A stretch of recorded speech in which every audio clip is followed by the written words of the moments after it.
Hello, and the passage I've been looking at for this reflection comes from Paul's letter to the Ephesians, and it's in chapter 6, and I've been looking particularly at verses 1 to 4. Now, Paul's letter to the Ephesians, of course, sets out God's plan for us, and by the time we get to chapter 6, which is sort of in the latter stages of the letter to the Ephesians, it's very much about how we live our lives and conduct ourselves with respect to each other. And these few verses I've been reading concern particularly the relationship between children and their parents. And I find this really interesting because I'm a parent myself, but also my career has been in children and young people's services in schools and in the local authorities. And throughout that time, I've met an awful lot of families. And it's always struck me really that there are lots of different ways that families live and relate to each other. And there isn't kind of one idealized. We might think sometimes, there's the perfect Christian family and this template, and I'm not convinced that's true. But and the other thing, I suppose, as well, of course, is that when those relationships go wrong in families between children and their parents, it can just be so damaging. And of course, sadly, there are so many cases where children are neglected and abused by their parents. So those relationships in families are really important, aren't they? And I think many politicians have realised that actually the integrity of families and the security of families is actually really important to social stability.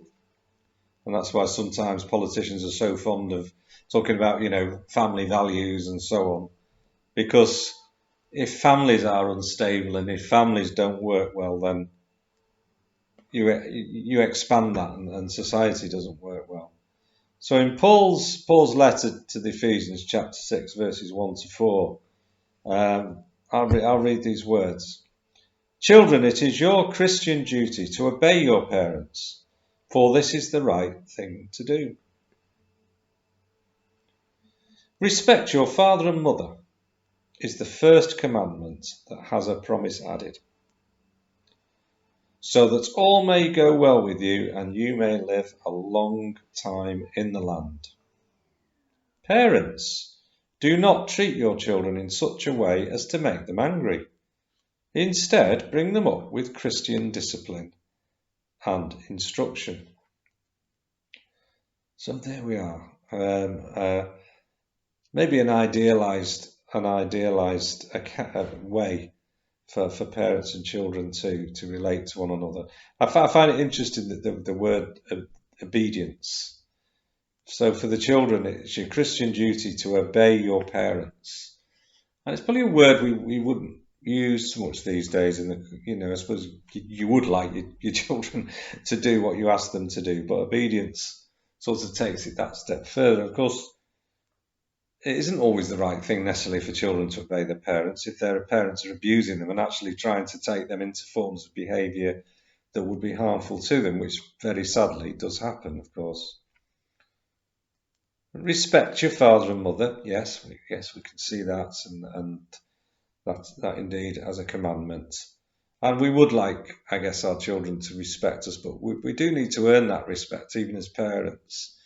Parents don't have, we might like to think they have, but they don't have a natural claim on their children's respect. They have to win it, and it's very sad sometimes to see, as I have over the years, situations where that respect just isn't there. And I've been in situations in schools where actually children are much more respectful of the staff in the school than they are of their own parents. But if that respect isn't there, we have to consider whether that's simply because the children don't know, there's just something innately wrong with them, or maybe that they haven't found it possible to show that respect. But evidently, we would like to think that in a family, children respected their parents. But there is also something urged on parents here Parents, do not treat your children in such a way as to make them angry. It's interesting because we often think about the potential for children to make their parents angry, but here in the letter to Ephesians, parents are being urged not to treat their children in such a way as to make them angry.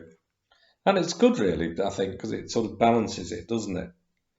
Parents need to be considerate of their children and to treat them with respect and with care and with love. And the little passage closes with, instead, bring them up with Christian discipline and instruction. So there's a lot in that passage, I suppose, that we might say, well, yes, is pretty timeless. In a family unit, you want children to respect their parents. And as I say, it's good that it's balanced with the fact that parents should be treating their children with respect. So it's quite interesting when we think about families today, and whilst there may not be a one size fits all and an idealized template for the perfect, Christian family, there are things in there, aren't there, that as for parents and for children that we can take from that today. And certainly it's true, isn't it, that the quality of relationships in families is just so important for the well-being of children. I think we all realise that. So there we are, Paul's letter to the Ephesians, chapter 6, verses 1 to 4, and maybe some messages for us all about our roles as parents or children.